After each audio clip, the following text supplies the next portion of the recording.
Rabia. Hey, Ellyn. How are you? I'm good. How you doing? You look so pretty. Do I? I got, like I told you, I got an extra light for the room. So it's like, woo. Yeah, Oh, and look at those cheekbones. I can see those cheekbones from because I space. got blush. No, Ellyn, what you see is cheeks, okay? Not the bones. The bones are like buried underneath Okay. the flesh. But anyhow, um, speaking of How was which, your week? oh Huh? yeah, my weekend. How Yeah, was your my weekend weekend? was a blur. I literally had like, it was one of those weekends, but it's like kids' birthdays, parties, and mandatory autumn pumpkin patch visit. And There's no pumpkin patches are not mandatory, Rabia. You're hanging listen, out with the wrong when you have people. 6-year-olds, yeah. And for my Mm-mm. 14-year-old, she is never not the star of her own movie at any given time of the day. So she is always looking for spots for her and her friends to go to do Instagram pictures. And the pumpkin patch was it. It was a beautiful day, I gotta say. I mean, Is constantly. she an Instagrammer? Like, is she an influencer? No, I make her keep her account private. Right. Um, what you don't you should follow her. I'll tell her to allow you to so you can see. And this is how kids take pictures nowadays. Ellen, you know how like we back in the day you're supposed to look at the camera. Nobody looks at the Yeah. camera. She's Nope. looking off to the side, this way, Mima. down. What are you doing? And it's supposed to be like they're like take the picture. Take Yeah, the picture. yeah. Take the picture. It's like a planned candid or they go like this. Ex- Like, There you're was not one laughing. time. There was one time we were out on vacation last year. She hands me her phone. She's like, "Mom, I want you to take." And then she hates like these burst shots. But anyhow, there's like 8,000 pictures, and she this is what she did. I kid you not. She took a step forward, like she's about to walk, and then took a step back. Then took a step forward, then took a step back. I'm like, "What are you doing?" She's like, "Just keep taking the picture." She looked out to the distance. I Do love you her. ever tell your kids about going to drop off your film and crossing your fingers that you have one good printed picture, Yeah, and then your friends being like, dibs on the double? yeah. Because if you were a nice friend, you got doubles to Right, hand right, out right. doubles to It your costs money, friend. man. It costs money to get extra prints. Yeah, I found always got the doubles. And then you would get some that were like overexposed. Like they will never know the pain of the waiting. We used to go to a place called Family Photo, okay. pulling up to Family Photo, and it was like, what pictures did we take the Yeah. last 6 months? No Because idea. You have no film idea. was expensive and you got Yeah. one picture and we got one take. And you know what? There were times when you got an entire roll back because the whole thing had been overexposed or something. Yeah. So all you got was like those black film, but there's no actual prints. Yeah. I was cleaning out my dad's one of his side tables a few months ago, and I found an actual roll of Kodak film. It might be from 1982. I have no idea. Oh So I my have it, and gosh. I'm like, it could be like dust on the inside. I have no idea because we haven't had a Right. camera that uses actual film in at least 15, 20 years, 20 years. Yeah. Like, so It's digital. it's digital. Yeah, I have, right. We went to digital cameras, then phones. Anyhow, let's see. I'm going to try to get it processed. I got to figure out where to get it processed, but I'm curious. Well, welcome to Rabia and Ellyn Solve the Case, where we solve the case as to what happened to our youth. Yeah. And if you are listening on our regular feed, welcome. We give you an episode of About Damn Crime where we cover the true crime headlines. We each give you a couple of stories every week and we chat about it. And then we have more conversations in our Facebook group. So if you haven't gone ahead and joined that, go ahead and join. We talk lots of true crime. I actually learn so much from our Facebook group every day. I know. It I is like know. the chillest, nicest. Everyone is there for the right reasons. It's nice and small. It's a lovely place to be. I created an But entire community yesterday of people who wear sleep socks like me. And I don't I know if you, ignored that whole I saw post. that, Ellen. I didn't appreciate that. I Wait, saw that you but did hold not. on. This is a visual medium. Hold on. This is for those of you watching on YouTube. Are you? Wait, are those the socks I got when we went to Yes, the you beach? bought me Yeah, these yeah, socks. yeah, they're the sleep socks on the beach. They're- Good job. All you gotta do is Rabia sleep in got me them. these socks because Rabia's like, what do you call it? When somebody gives you something to like bamboozle you, when someone's like, try this eye cream, but actually Right. they work for like an MLM or something. What is that called? The word's escaping me. Ponzi You're like scheme. and an enabler or something. I don't know. She's trying to get me to sleep with socks on, and only sociopaths sleep with socks on. Literally, the socks I bought you are called sleep socks. That's the name of the brand. And by the way, you are alienating all of our. Oh yeah, all right. I'm listen. wearing them in waking hours. So I guess They're gonna break. They're gonna break right off of your feet. That's what's gonna happen. I'm a rule breaker. I have wait, in our chat, because right now we have our star witnesses that get to sit in on our recordings. It's actually one of They my are our favorite things. patrons, by the way. So if you want to be a star witness, you can actually watch us do these recordings live. And some of them hang out for the ads, which I don't know, but God bless you. You got to go to our Patreon page and you can sign up, be a star witness, and join us. Yeah, and we're going to have a couple more things. Dan Bukatinsky is going to come on and talk about a couple more things Ooh, I love from Dan. the Jennifer Pandos case. And before we jump in, I was FaceTiming with Connie Schulman last night because she was at a wedding with one of my best friends, Jen. No, they were at a wedding. And Connie goes, Ellyn, I've heard that many people want me to be a regular. I love her. She wants to come back for a couple more things. And I have to tell you, ever since her episode, I keep saying, are we on Poppies? I can't stop saying that. Ellyn, I've heard that Rabia wants me as her full-time partner. I love her so much. That was if you didn't catch Patty Mayonnaise's episode on Lori Vallow and Chad Daybell, those two fucking monsters, it is available in our general feed. But this week you are here for About Damn Crime, so should we talk some crime?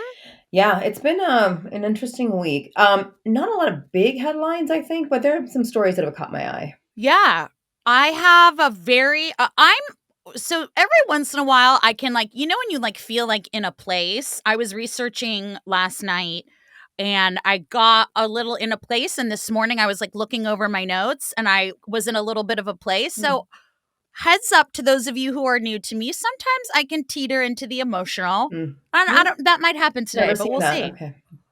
No experience with that at all. I called Rabia once so hysterical. She's like, Ellyn, I can't understand you. I love you. Stop reading Reddit, Ellyn. Stop it. No, that was not Reddit. It was something else. I have not looked at. I looked at Reddit for the first time in my entire life, like 3 weeks ago. Yeah. And last time, yeah. I scheduled an emergency therapy session. Well, Rabia, one of my favorite sponsors is back, and that is HelloFresh. Before you say a word, I have been using HelloFresh for a very long time. I'm not one for cooking. I'm not one for grocery shopping, but I do love a good meal, and I have been a fan of HelloFresh for years. What I love about HelloFresh is the fact that it is for people who, like you, as you self-admit. I'm not going to say that I said it. You said it. Not a big cook. Do you have spices at your house? Do you keep spices in those cabinets? Keep going, but also HelloFresh is also for people like me who cook constantly but are sick of the same 10 things they make over and over. I mean, the dishes that I get to make with HelloFresh, I mean, excite my family. It's like they actually love their mom. It's amazing. Well, you can choose over 40 different recipes every week. There is always something different to discover.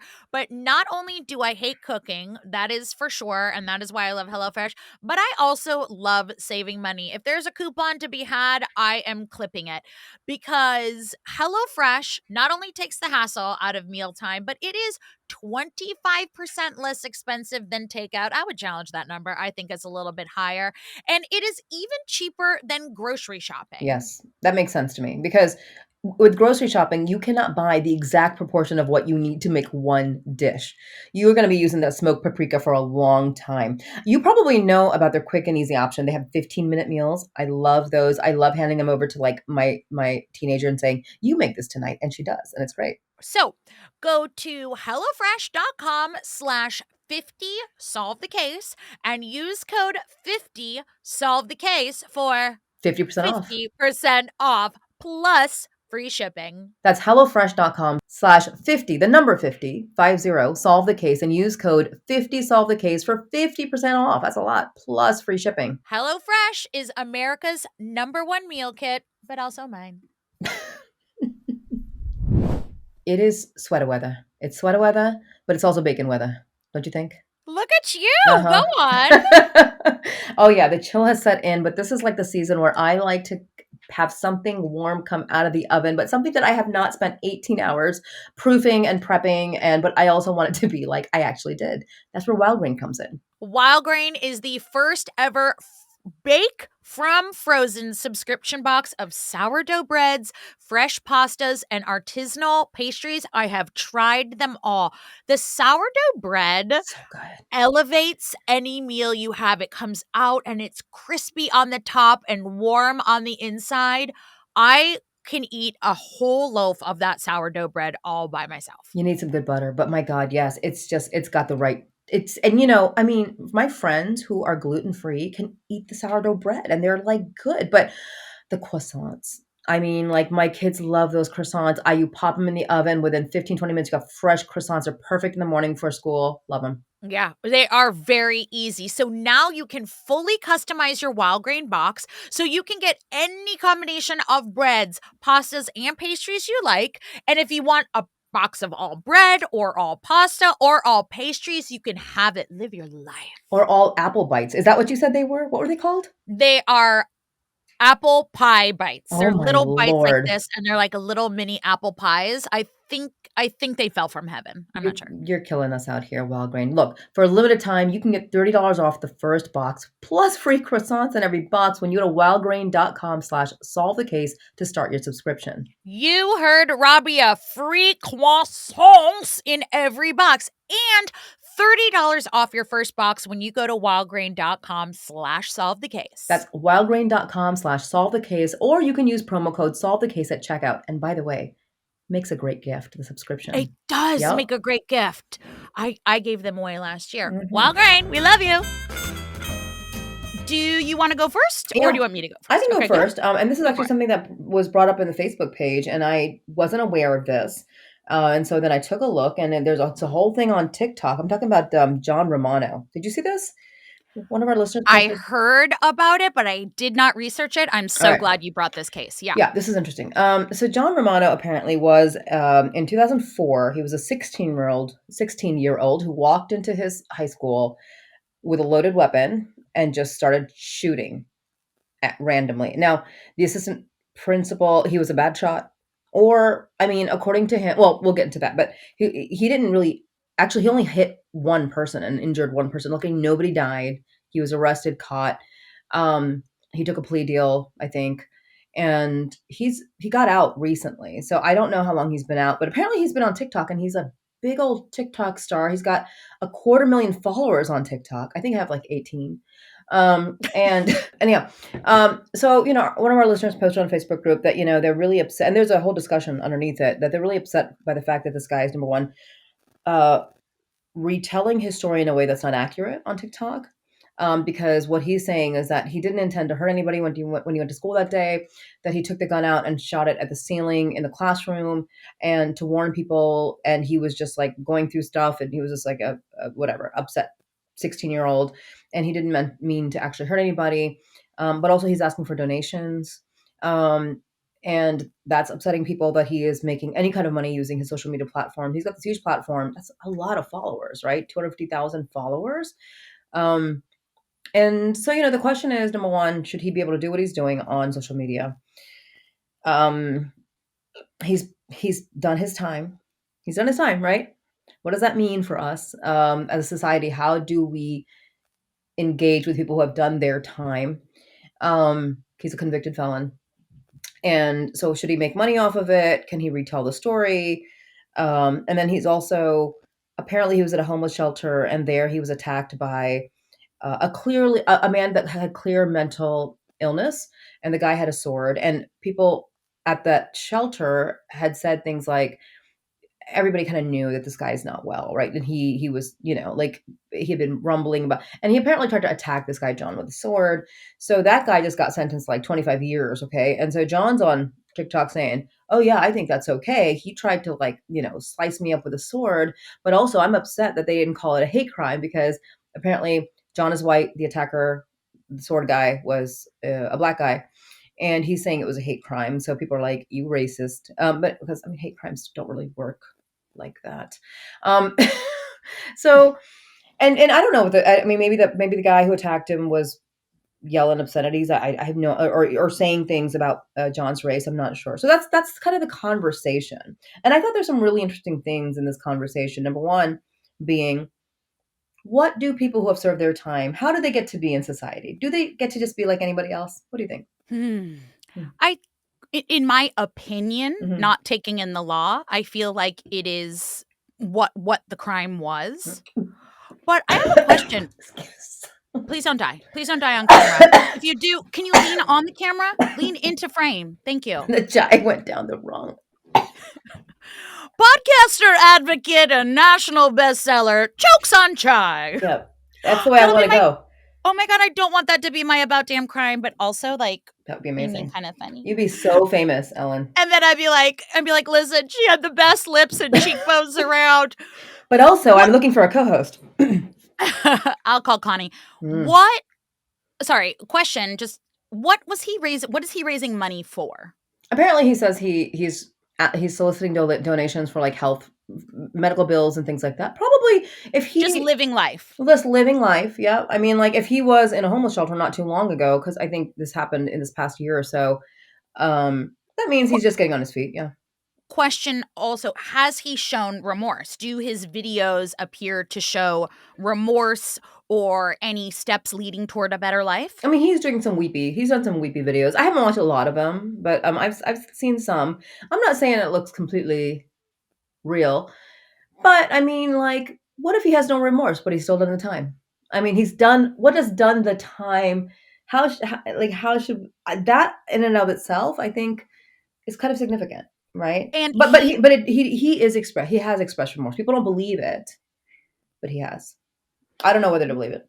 and how much time did he do? I think he did. Hold on a second. 17, 18 years, something like that. I can look it up though if you want me to look it up. The reason I ask is because, well, I think that's kind of fucked up. I mean, I need to watch his videos because I do believe that, I mean, I do believe in second chances. If 17 he was years. young, 7 years, 17 years. 17 years. And did he kill someone or Nobody died. nobody died? One person was shot in the leg. I mean, the thing about asking him to be deplatformed, I mean, fundamentally, you can't be deplatformed unless you've done like Andrew Tate should have been deplatformed. There are Right. people spreading misinformation, disinformation that should absolutely be deplatformed. So is he making money off of being a horrible person, or is he a reformed person who's saying these are the lessons I've learned in prison? Some people that I really enjoy following on TikTok are people who have gotten out of Formerly prison. incarcerated. Yep. Yes, there is this one woman. You would think that she didn't have blood running through her veins, she had honey running through her veins. Mm, But she was on drugs, she did her time, she talks so candidly and openly and educationally about her time mm, in prison, yeah. and she's wonderful, and she has a wonderful life, and she has a wonderful husband, and she tells her story so openly. I think it's so helpful for people to hear. So someone like that, she was part of an armed robbery. I'm like, absolutely. I see the second chance in your eyes. You can see the remorse. She is one of the most beautiful spirits. So I do think it's person to person. Is he just like a fragile white dude being like, I did this. Can you send me $5 so I can get Chick-fil-A today? I mean, No, but is that illegal? But no, but I'm not going to yeah. send you my money. So There you go. there are 250,000 people who are invested in his story for one reason or another. I don't think he deserves, unless he has done something horrible or said horrible things, there's no reason for him to be deplatformed. Yes, he did a horrible thing, but like the internet is free, and the Yeah. internet, you are free to follow and engage with and send Yeah. your money to anyone you want. There are some This is horrible people on it's about the TikTok. marketplace of ideas, or it's we operate kind of sort of in a free market, right, of ideas. And so yeah, there is nothing illegal about what he's doing. I agree that he cannot be deplatformed for what he's doing. If he is not telling the story in the way that official reports told it, I think he should be asked the question about why is it that the official report is one thing, and I think that but in terms of like lying on the internet, really, I mean, come on, a lot of people, and like filters are a lie on the internet, right? Like lies happen on the internet all the time. I have to ask the question of the people who are supporting him and sending the donations, but that's their choice. You can donate to whatever horrible human being you want. I mean, like, You we live can in a donate to yeah. anyone. You could buy 6 copies of someone's book, and no one is gonna stop you. Yeah, You yeah, could like do OJ's book. anything you What if want I with did your it? money. And so, you know, yes, people lie on the internet all the time. Yeah. Like, Yeah, but I don't think there's any I've way. lied on the internet, No, you not have not. maliciously. I mean, Have you a really? very, you know, Yeah. "How are you? I'm fine." Yeah, yeah. That's Every time I gonna be use a it lie. I'm telling you, every time I use a filter, it's a lie on the internet. I don't care. Yeah, that's true. Sue me. I really wanna see him. I wanna kind of like Yeah, check out his yeah. account, and there's a lot of other TikTokers who are taking his account to account. There's a lot of there's a lot out there. I mean, I watch about 15, 20 different videos, and I understand that you can be upset and you can be like, I don't like this person, and I don't want, but we can't just be like booting people off left and right. No, that's freedom of speech, and Yeah, people can really do it unless you are truly hurting people with misinformation. yeah, Then I do think people should be yeah, deplatformed or get their Twitter pages shut down. But if you're just telling your story, and what he did was a horrible thing. I mean, yeah, going into a school with a gun is a horrible thing. I'm glad yeah. he served time. And that nobody Yeah. died. Yeah. I Mm, mean, the other thing is, like, in one of the comments I saw about this, was about the fact that he's like, he's soliciting donations, but people brought up Son of Sam laws. Son of Sam laws were basically laws that are enacted after the son of what's his name, the Son of Sam killer. Oh my god, oh, guys, what's his I name? see his round I face. know. Why can't I remember his actual name? Hold on a second. Is it it starts with a B? His last name starts with a B? He's got that hair. David Berkowitz. Yeah. Okay, so he had sold his life story like back in the 1970s. He had sold his life story to be made into a book or movie or something. And so the Son of Sam laws were enacted.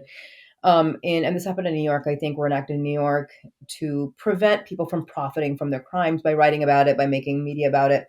The interesting thing is, though, Son of Sam laws have been struck down in like many, many different times because they courts have found that they infringe on First Amendment freedom of speech. Right. Mhm. So it's like, why can't I talk about X, Y? Now, if somebody's in prison, it's different. If somebody's done their time and they're out, it's also different. But the other thing is this, I mean, we also can't live in a society where if somebody's a felon and they've done their time, they've come out, that we're like, we just don't want you to be making any money. Like, you can't make any, like, people have to make money. Like, they have to live. Like, a lot of felons can't get jobs. They can't get apartments. They can't just live in society because we don't allow somebody who's a convicted felon to occupy all these different spaces, right? So, I mean, I don't fault this guy for seeking donations for his medical bills or his whatever, life expenses. It might be really hard for him to find a job at this point, I mean, like, Mhm. it's and somebody else said something about I don't think he's changed. I mean, like, all of us change in 17 years. Like, really? I mean, like, you think he's still like that 16? I don't believe that I think he's probably an asshole. He comes across as kind of smarmy, and he's, like a little bit of an entitled white guy. But do I think he's a danger to society? Highly unlikely to me. Right. No, that's where we're All at. right. Well, I'm gonna take a look at those videos Yeah. and report back. Rabia, I am so glad I get to talk about this next sponsor because I am probably their biggest fan in kind of a creepy way. Miracle Made Sheets. Did you know that your temperature at night has the greatest impact on your sleep quality? Of course I know. Of course I know. I'm all about Yeah. body temperature. I wear sleep What socks. Miracle Made's bed sheets are inspired by NASA. They Hmm. use silver infused fabrics and make temperature regulating bedding so you can sleep in your perfect temperature all night long, but also they are so silky soft. They're soft and they're beautiful sheets, by the way. When you look at them, you're Mhm. like, how is this sheet made? Because you can see that whatever that silver infused thing they've done creates kind of like this thick, luxurious fabric. I swear it's out of a sci-fi movie. I don't know how they do it. And also, I'm going to tell you something really gross. Mm. Did you know that your bed sheets have more bacteria than a toilet seat? Oh God. Ugh. Oh, I mean, Ellen. it makes total Thanks, sense. Ellen. You're sitting there rolling your skin all around, but here's the thing. Miracle Made offers a whole line of self-cleaning, that's right, self-cleaning, eco-friendly bedding. They got sheets, pillowcases, comforters to prevent 99% of bacteria. It requires 3 times less laundry. You have way too many boys in your house. I I'm was sure gonna you love say, that. parents of teens. Run, don't walk. Run, Yep. don't walk. Yeah. Why would you sleep on yucky bacteria when Mhm. you can just sleep on a Miracle Made sheet? I don't understand. So go to trymiracle.com/solve the case to try Miracle Made sheets today. And whether you're buying them for yourself or a gift for a loved one, if you order today, you can save over 40%. And if you use our promo code Solve the Case at checkout, you'll get 3 free towels and save an extra 20%. Miracle is so confident in their product. It's backed with a 30-day money-back guarantee. So if you aren't 100% satisfied, you get a full refund. I love a money back guarantee. Upgrade your sleep with Miracle Made. Go to trymiracle.com/solve the case and use the code solve the case to claim your free 3-piece towel set and save over 40% off. Again, that's trymiracle.com/solve the case to treat yourself. Yeah. Treat yourself. Thank you, Miracle Made, for sponsoring this podcast and not making me sleep on gross bacteria, because that's gross. Well, I'm going to take a little bit of a dramatic turn Yep. today, shock Okay. and surprise to no one. I wrote some things down because this, like I said, might get a little emotional for me. We'll see. It sneaks up on me. Who Oh, knows? oh. Okay. This week, October 12th to be exact, marks the 25-year anniversary of the murder of Matthew Shepard. Mm, And this was the most notorious homophobic hate crime in U.S. history. Now, I definitely want to stipulate that it's not the first, and it most certainly was not the last. But I do believe that this story, oh, my heart is racing. I do believe that this story opened our eyes yeah. to this kind of violence. And I wanted to give a brief history of what happened. I am very close to this story. When I first moved to New York, I did my very, very first job was doing the 5-year anniversary of the Laramie Project. And the Laramie Project is something that the Taconic Theater Company did, compiling the stories of Matthew Shepard. Mm, I do have a point to the end of this, but I want to give everyone just a brief summary that I wrote out just to make sure that everyone understands this story. Of course, with anything, there are a million nuances, but here's just like a brief summary. Matthew Shepard was born and raised in Casper, Wyoming. His mother was Judy and his father was Dennis Shepard. Judy is a beautifully prolific speaker, and they relocated due to a job to Saudi Arabia. And so Matthew completed high school in Switzerland. And the hate crime that we all know him for was sadly not his first. When his family was traveling in Morocco, he went out on his own for a stroll and he was abducted and raped by 2 men who were never actually apprehended. And after that, he notably suffered from depression, and that sort of followed him through the rest of his years. He enrolled at his parents' alma mater at the University of Wyoming. Now, Matthew, if you've ever seen pictures of him, he was a slight, tiny little blonde haired, blue eyed 21-year-old. He was a poli sci major. He had a lot of friends and he just kind of like, had a bright future. And on October 6th, 1998, he headed to not a gay bar, but like a gay friendly bar called the Fireside Lounge. He had just left an organization meeting, like an LGBTQ local organization meeting that was organized by his friend Jim. And it was karaoke night. So he was going there for that. And he started talking to 2 men, 2 roofing workers, Aaron McKinney and Russell Henderson. uh, they later told us that they learned that night about Matthew's sexuality. That is actually up for debate. And they pretended to be gay and invited him for a drink, leaving the bar. And that's when they took him in his truck, robbed him of his wallet, his keys, his shoes, and they beat him. After that, they drove him about a mile to like a field, and they tied Matthew to a fence and they pistol whipped him with a gun 19 or 21 times. They kicked him and, punched him.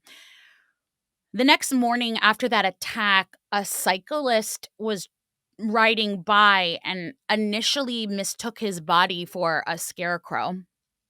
And when they got up close, they saw that his face was covered in blood, aside from some tear tracks on his face. And he was left to die there, but he was conscious he was breathing when he was found. He suffered skull fractures. He never regained consciousness. And on October 12th, he passed in the hospital. McKinney and Henderson were his same age. They were 21. And the police arrested Aaron and Russell, and they faced multiple charges, attempted murder originally, and after he passed, obviously, first-degree murder. And Henderson pleaded guilty while McKinney stood trial. And obviously, he was convicted. Their girlfriends also faced conspiracy charges, the two men's girlfriends.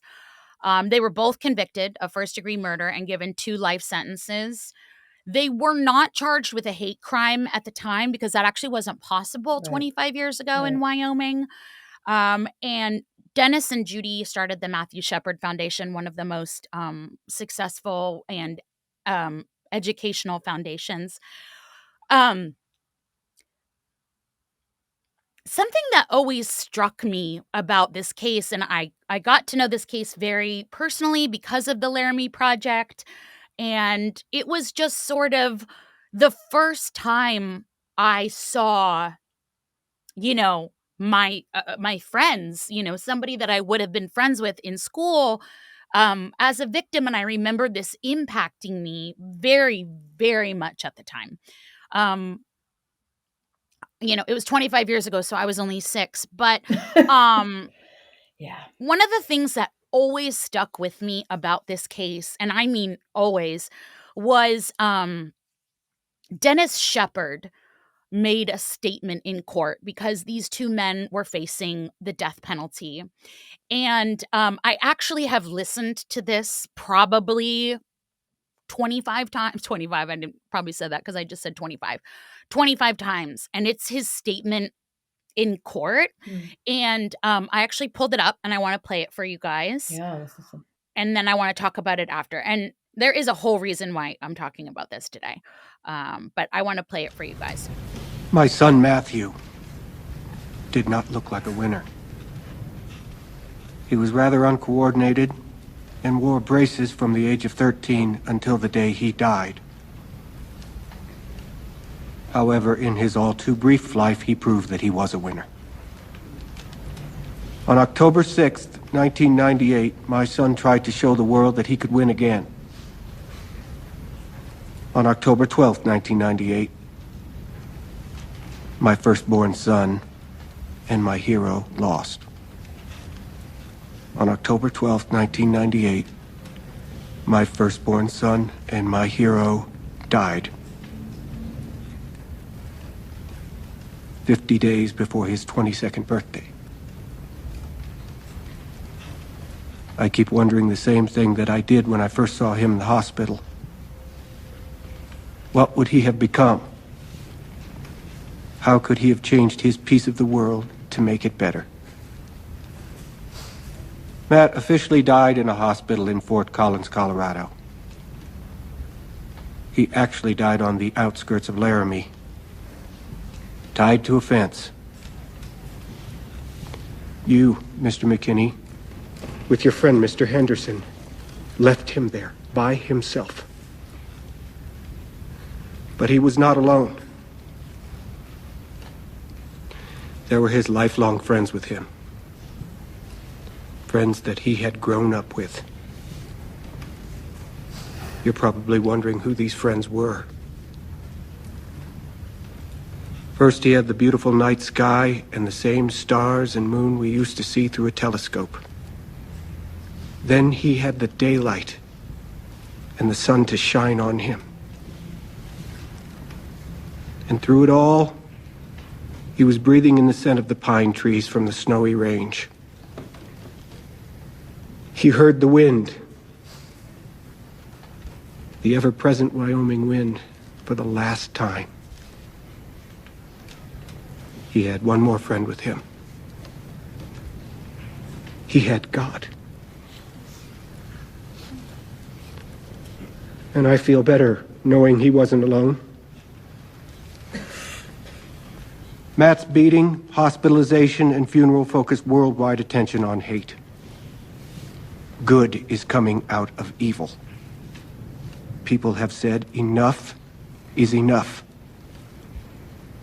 I miss my son, but I am proud to be able to say that he was my son. Judy has been quoted as being against the death penalty. It has been stated that Matt was against the death penalty. Both of these statements are wrong. I, too, believe in the death penalty. I would like nothing better than to see you die, Mr. McKinney.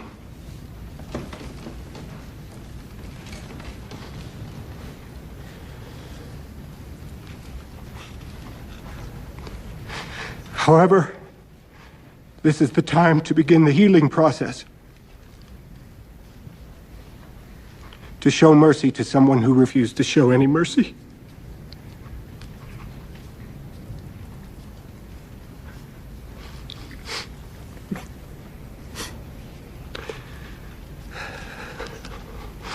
Mr. McKinney, I am going to grant you life. As hard as it is to do so, because of Matthew. Every time you celebrate Christmas, a birthday, the 4th of July, remember that Matt isn't. Every time you wake up in your prison cell, remember you had the opportunity and the ability to stop your actions that night. You robbed me of something very precious, and I will never forgive you for that.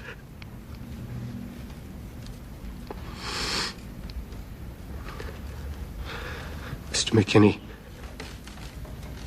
I give you life in the memory of someone who no longer lives.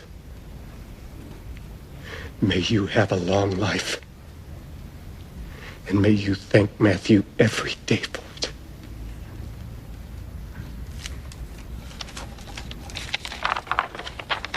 Thank you very much.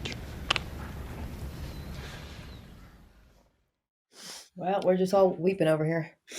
Oh, I've never heard that before. yeah. So, I've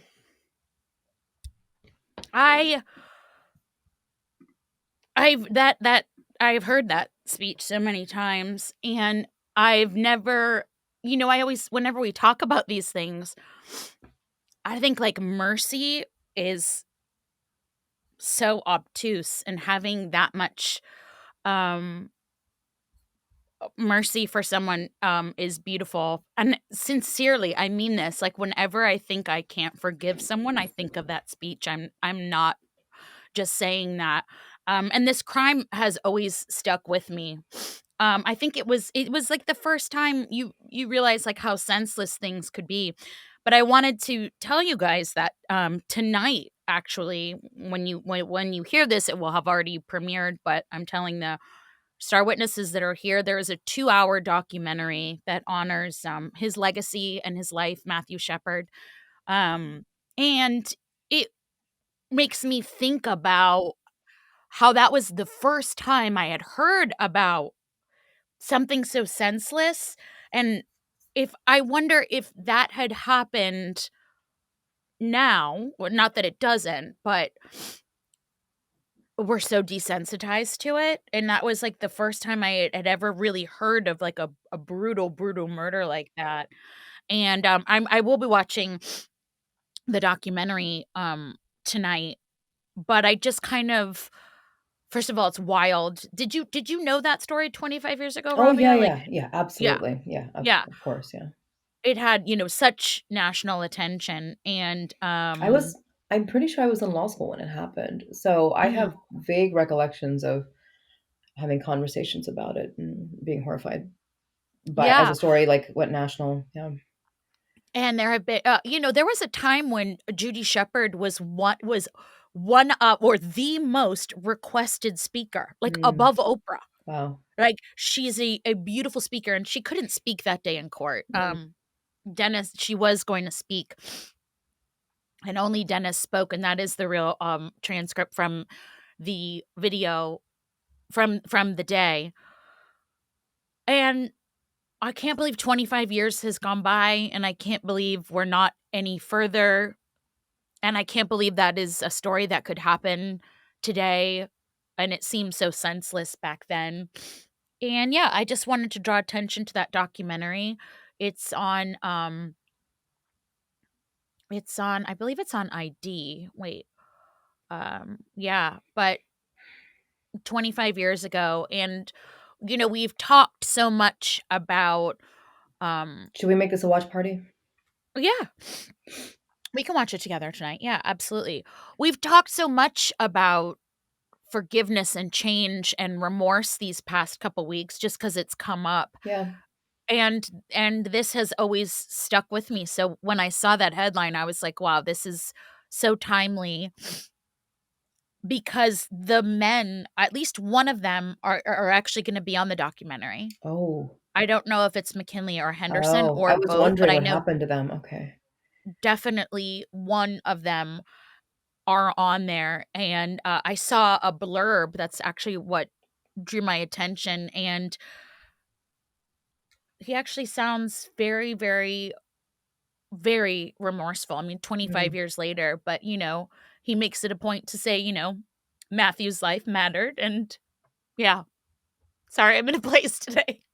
Uh, Um, well, so I I really do want to hear from them, for yeah, being the two men who committed w- such an atrocious and heinous crime that really has stuck with the LGBT community. It's really a fabric, a part of the story. yeah. I'm going to be really, really curious to watch it. I mean, this is like the irony of a lot of social movements that it takes something horrific, horrific, to call attention to something that's endemic. I mean, Matthew's not the first person. He's not the Yep. first gay man to probably have been killed in a hate crime, and certainly not the last. And but it's always, I think about the Arab Spring, which people might remember that was a thing. The Arab Spring began because this something such so a fruit seller who was on the streets with a fruit cart.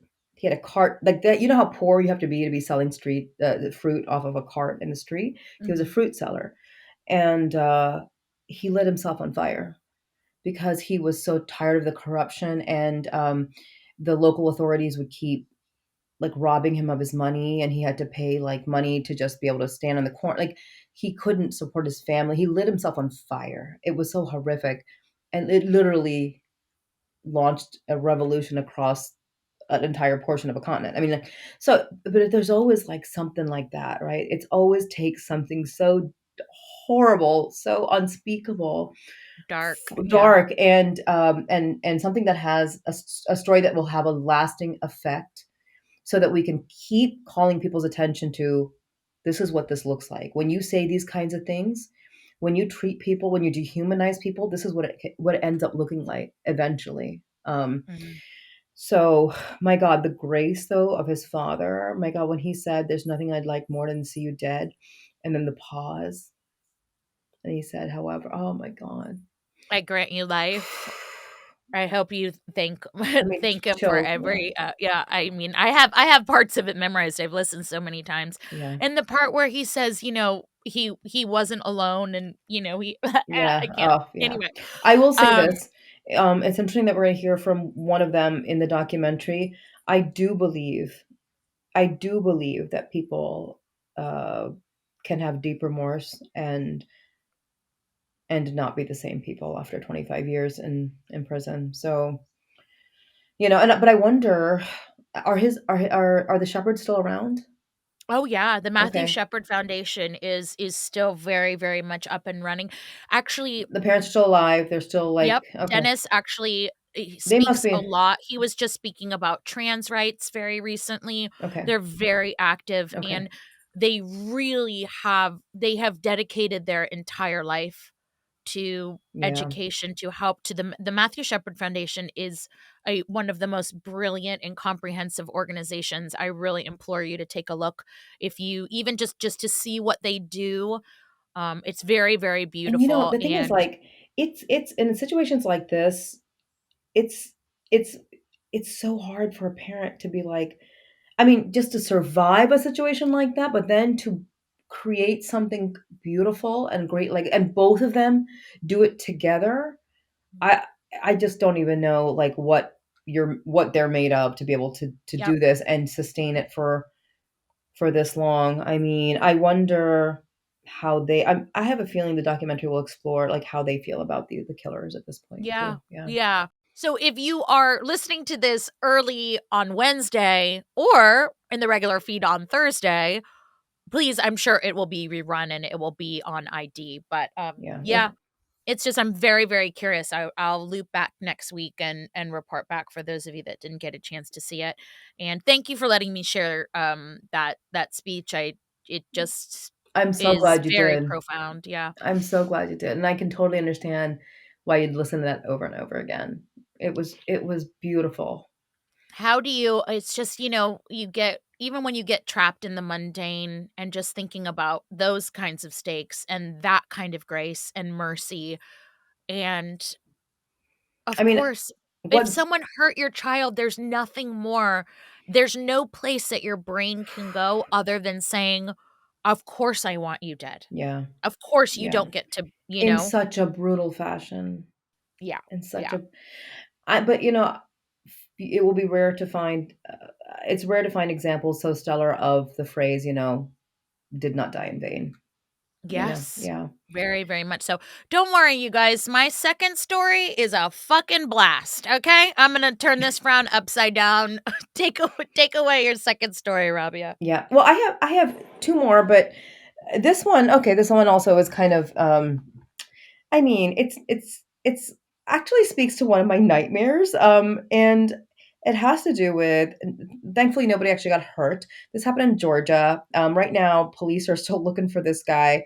This guy books himself an Airbnb, okay? Then and he it was like a basement of a house. He gets to the Airbnb and then he texts the guy who owns the Airbnb who's upstairs and says, "Your toilet's clogged. Come downstairs." So this guy's name is Khalil Hamilton. Hamilton's like, he texts the guy, his name is Jason Ling, come downstairs, toilet's leaking. Ling goes to the bathroom. When he turns around, Hamilton's got a gun and he's like, and a taser. And he ties him up. And then he's like, and this guy's family's upstairs. He's like, I want your wallet. I want all these, like your whatever, your credit cards and whatever cash you have. So he told him, "This stuff is upstairs. Don't hurt my family. Take whatever you want." He takes the stuff and he leaves. And before he leaves, Hamilton turns to his victim Ling and says, "You're a dumbass." Now, uh, he, he's got him tied up in the basement. Now, apparently, there was also surveillance footage because Ling had cameras. He managed to get himself free, ran upstairs, called the police. Hamilton is out and about with whatever money he managed to get by. But first of all, I've got so many questions. Number one, how do you book an Airbnb? You cannot book an Airbnb without paying in advance, right? Isn't The that right? Airbnb, well, Airbnb charges you the day you check in, He and checked it in. pays. Yeah, and it pays the Airbnb. So it doesn't charge you a week before. You make the reservation and it doesn't get deducted from your account until No, no, your no. actual I have check-in day. used Airbnb, and I've like, I mean, I've used it plenty of times, and there have been times when I have paid half up front and half, like when I've done like a beach house and it's costing thousands, and it's like you do half up front and then You half. know what? Yes, now that you say that, because I have Airbnb hosted. Yeah. It's up to the host. I forgot. Oh, It's okay, an option to say, like, are you gonna refund? Yes, okay. it is an Well, this option. guy had So checked in and paid. Okay, so all your details are right there. Unless he's right. using somebody else's information, somebody else's credit card to pay for the Airbnb, which maybe this will turn out into a longer story where he uses somebody else's credit card that he robbed somebody else. Like, I don't know. I thought that was kind of hilarious. But also, I have always thought Airbnbs are just kind of like this perfect. I've always had this nightmare of checking into an Airbnb and somebody actually already being there. Like, you know what I Oh, mean? Yeah, like the owner of the property is actually a psycho who is there somewhere waiting for There's you. a I just whole TV show called Airbnb Nightmares. no, I didn't know Yes, this. it is a whole TV Oh God, show I did not know the that. of all kinds of crazy shit that has happened. Oh, It is it's wackadoo. okay. That's a new podcast. You got to cover that. But that is, I had no idea. I would have checked out the TV show, but I feel like it's one of the most prime kind of opportunities to commit a crime. So many kinds of crimes. Anyway, Yes! yeah, Literally, like, it's like lock your doors, bolt your doors, have a security system, but also invite strangers into your home. I know. And I have Airbnbs. I have Airbnb'd all over the world, Yeah, and same, it same. nothing Yeah, has ever happened. But somebody could be in the closet and be like, yeah. time for murder. You know Like, how like so many times you go to Airbnb, they'll be like, "Oh, that one room stays locked." I'm always like, "What the yeah, fuck is behind that that's locked the room. room?" That is the room that I keep all my severed heads in. Please don't go in That's there. the It could murder be room. anything. I I know. mean, that and Uber, these are crazy Yeah, concepts. Like, we literally summon strangers to get in their car. yeah, yeah, We're like, please, sir, that yeah. I've All never he's met, gotta do please is pull up and take me somewhere. he's gotta turn off his nav, turn off his phone, and take you wherever he wants to go. I mean, Yeah. yeah. Anyhow, I kind of at least nobody was hurt, thankfully, and I kind of giggled at the whole thing because I'm like, how did you? Either this guy's an idiot because he like literally booked the Airbnb and paid for it through his own actual like credentials and credit card. I don't know, or he didn't, and he's a mastermind and he's off and running with this guy's credit cards. Um. Yeah. Anyway, that's my second No, story. Airbnb is bananas. And Mhm. so we'll cover that TV show. It's What called network is it on? I don't I wanna say Netflix, but I'm sure Oh, that's wrong. I just saw it when Joey and I were looking for another we always look for, like, new shows to cover, so I always, like, scroll through the true crime yeah, section, and it yeah, was, like, Airbnb Nightmares? I mean, yeah, of yeah, course that's a yeah, TV show. yeah. All right. Well, I'm gonna check it out. My goodness. Okay, my second story, no crying from me, I promise. I've done my crying for the day. I have news. Gather around the campfire. A pastor who founded a halfway house is accused of orchestrating the theft of millions of dollars of stolen Home Depot equipment and merchandise and selling it on eBay for a profit. What? Before I get started, real quickly, Saw together none of with this me, coming. what state do you think we're in? Florida. Ding ding. Win Yep. win. 5 points. Rabia Anwar Chaudhry. So, Robert Dell, a 56-year-old pastor of St. Petersburg, he basically coordinated this whole theft ring with his wife, with his Meemaw, and like some other people for years. So, what they did was they stole all this merchandise from Home Depot. They resold it under an account called Anointed Liquidator.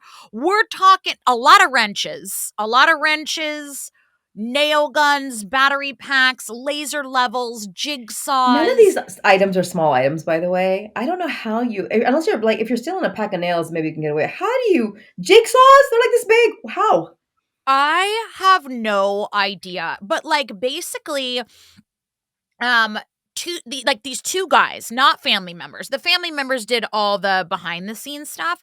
Two guys would go and they would like steal.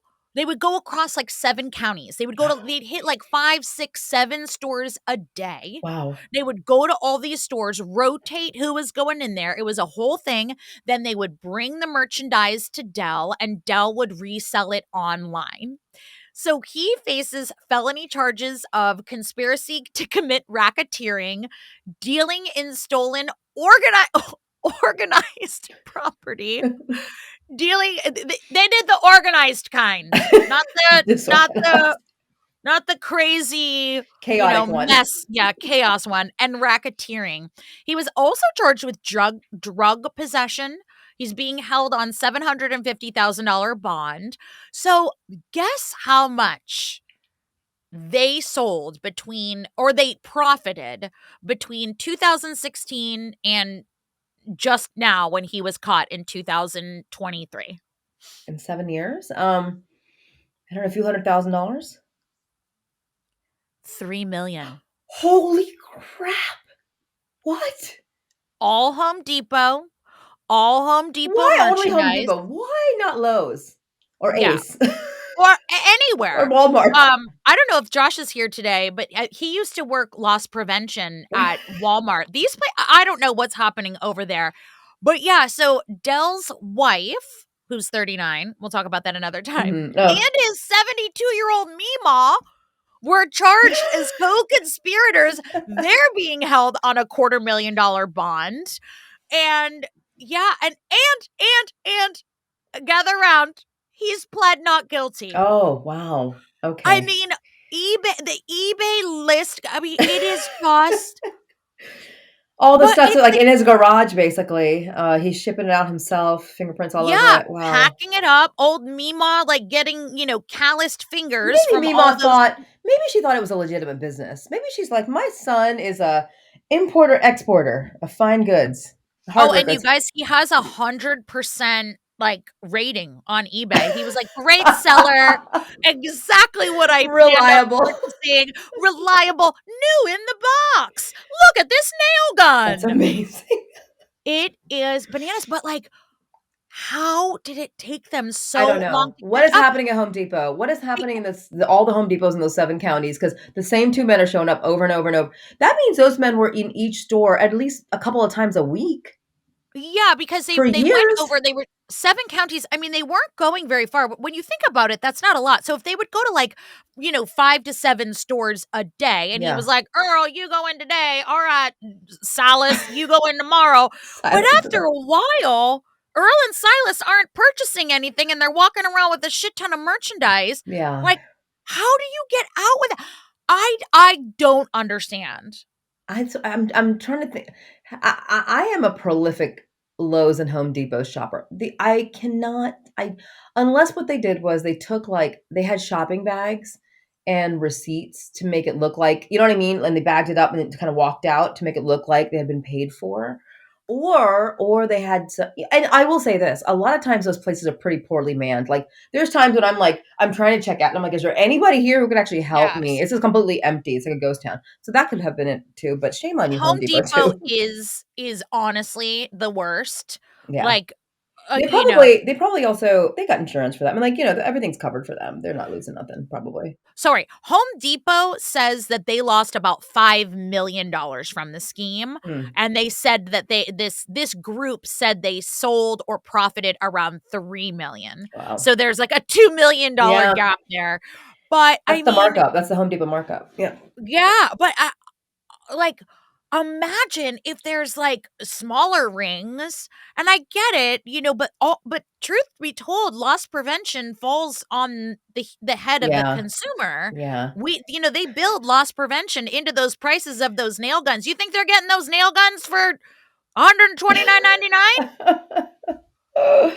Oh my Oh, gosh. So, Pastor best of Mike. luck to Robert in prison, and let's Mhm. cross our fingers that Mima knew nothing about it, and, she's an innocent victim, but we'll Okay, so see. he's Nothing just pleaded Florida. guilty, so we have no idea yet what he's gonna be sentenced, or not guilty, excuse me, what he's going to trial, that means. He's going to trial? I wanna hear He that trial. pleaded not guilty.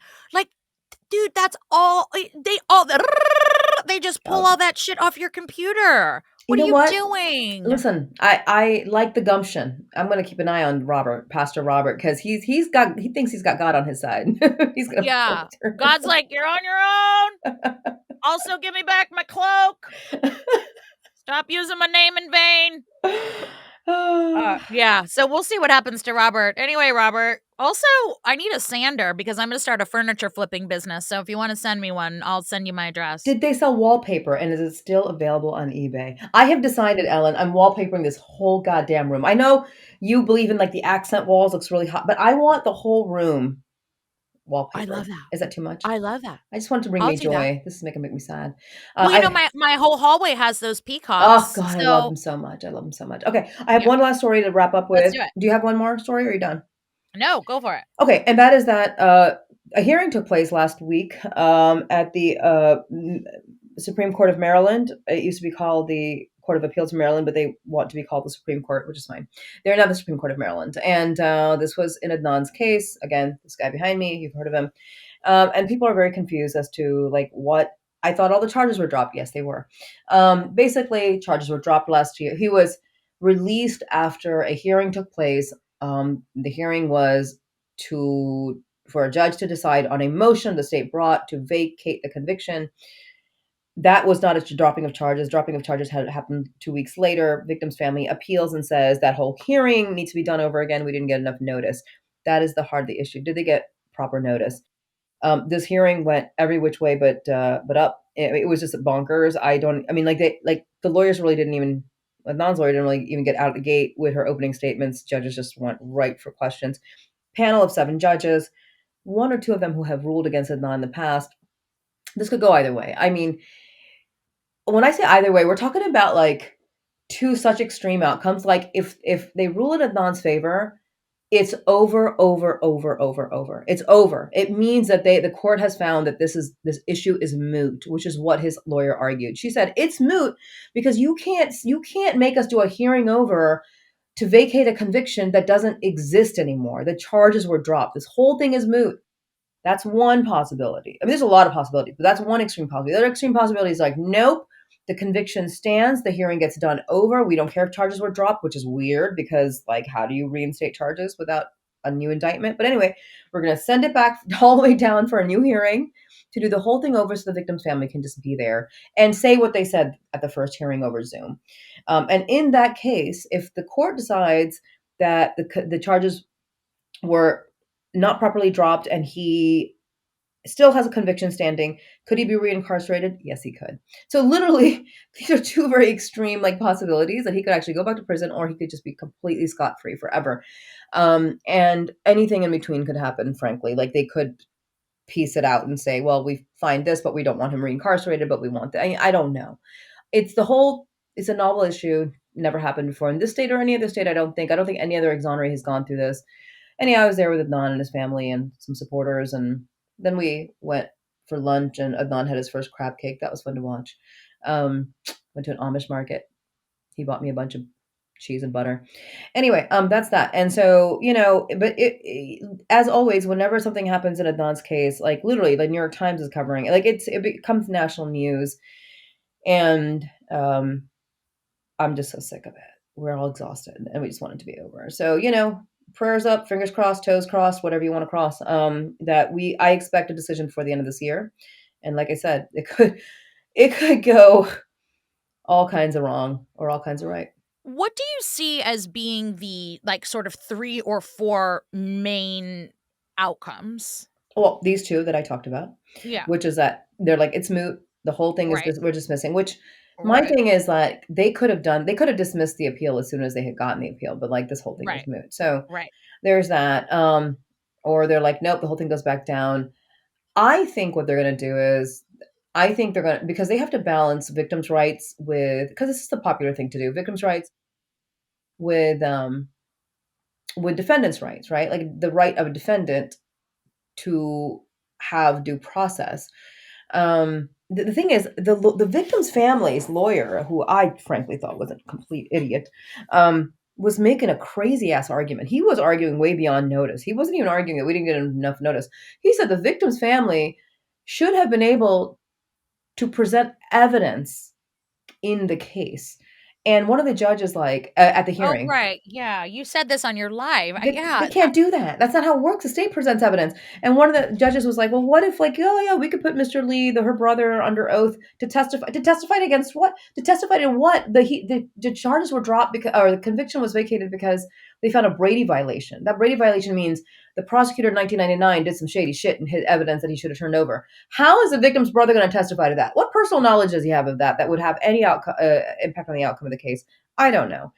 Anyway, I think they're going to send it back down, but at the same time, and do the hearing over, which is effing waste of taxpayer dollar. But okay, but at the same time, say that we are not going to mandate that Mr. Syed be reincarcerated. I think that would be the balance. But I don't know. I mean, Colin Miller came up with like 8 different scenarios that are possible, and he's an evidence professor, so he knows more than me. But if you follow him, go on Twitter, you can follow him and see what he has to say. But we'll see. I mean, we're going to get the decision pretty soon, I'm pretty sure. In an instance like this, how do you put that out of your head? Like, how do you just sit, like, how does he just sit and wait for that news? I would just go back and forth. Well, it could be this. Well, it could be that, you know? Well, I know Adnan, and I know, and he's actually said that he is, I think, mentally preparing for the worst because that is emotionally easier to do if the worst happens, because anything but the worst would just be a happy surprise for him. So he has actually said publicly that I will turn myself back in if I have to. I'm not going to run. So, Wow. yeah. And you think it will take till the end of the year? I think before the end of the year as well, which is fairly fast. And I don't think they're going to want to drag it out into 2024. Here's the thing. Most of the time, these judges already know what they're going to say or how they're going to rule before they enter the courtroom. The hearing is just, the oral arguments are designed to get some questions answered, pose some weird hypotheticals, put the lawyers on their toes, and then go back and write their opinion exactly how they intended to anyways. Mm-hmm. Yeah. Well, keep us updated. I shall. And oh my stars. Well, thank you all so much for joining this episode of About Damn Crime. Remember, we bring you this style podcast every other week, and then our talk show with our guest every other week after that. Did that make any sense? I don't know. If you would like to join our Patreon, you can find us at www.patreon.com/Rabia and Ellyn. That's where you can get true crime. That's where you can get About Damn Crime every week, as well as you can do our watch parties. We also have a couple more things. After we record every episode, we have a couple more things to talk about usually, and you can find that bonus content there. Yeah, and we bring back guests too that we've had. Yep. We bring back guests and we have follow-up conversations. There is some great stuff there. And if you haven't caught up to all of our general feed, go on ahead and do that too. Did you mention the SpeakPipe stuff? Nope. We actually have a SpeakPipe episode coming out, but you can send us a voice memo at speakpipe.com/solvethecase. Not Rabia and Ellyn, and tell them where to find us on social media. We have a Facebook group that is private. You just gotta please answer the questions, so I'll let you in because I'm a little bit of a stickler when I see people don't answer the question. This is 3 easy questions. I don't reject them anymore, Ellyn, because of you, but I don't let them in either. Only if they're already in the I think not group. Okay, I never go that far to check, but I shall. Anyway, Rabia and Ellyn, look us up on Facebook, join our Facebook group, find us on YouTube at Rabia and Ellyn. We are on Instagram, and do you tweet? I think we tweet once in a while.